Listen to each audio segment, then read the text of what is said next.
ক্ষমতাচ্যুত সাবেক প্রধানমন্ত্রী শেখ হাসিনার বিরুদ্ধে মানবতা বিরোধী অপরাধের মামলার রায় আজ।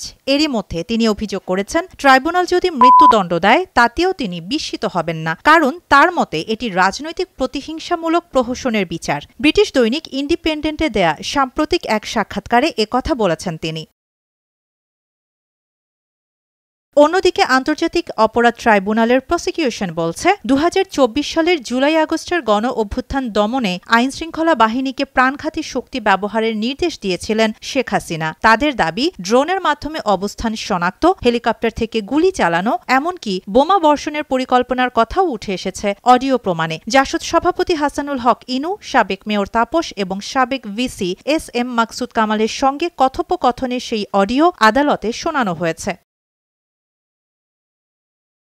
হাসিনা এসব অভিযোগ অস্বীকার করে বলছেন, বিক্ষোভ ছিল সহিংস বিদ্রোহ এবং মৃত্যুর জন্য তিনি ব্যক্তিগতভাবে দায়ী নন, কেবলমাত্র নেতৃত্বের দায় তিনি স্বীকার করেন। তার দাবি, মাঠের আইনশৃঙ্খলা বাহিনীর শৃঙ্খলা ভঙ্গের কারণেই হতাহতের সংখ্যা বেড়েছিল। শুধু তাই নয়, নিহত পরিবারের কাছে ক্ষমা চাইতেও অস্বীকৃতি জানিয়েছেন তিনি। তবে জাতির সার্বিক ক্ষতির জন্য শোক প্রকাশ করেন শেখ হাসিনা।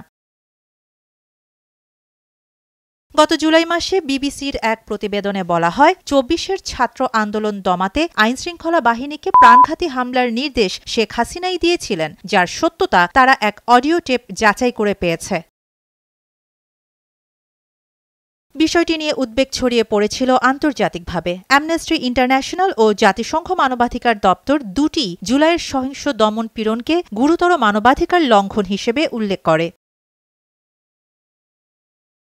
১৫ বছর ক্ষমতায় থাকার পর ২০২৪ সালের ৫ আগস্ট অভ্যুত্থানে ক্ষমতাচ্যুত হয়ে ভারতে পালানো শেখ হাসিনার বিরুদ্ধে এই মামলার রায় নিয়ে এখন জাতীয় ও আন্তর্জাতিক পরিমণ্ডলে তীব্র রাজনৈতিক উত্তেজনা। প্রসিকিউশনের দাবি ও হাসিনার পাল্টা বক্তব্য, দুটি মেরুকৃত বয়ান এখন রাজনৈতিক বাস্তবতায় নতুন এক অনিশ্চয়তার ইঙ্গিত দিচ্ছে।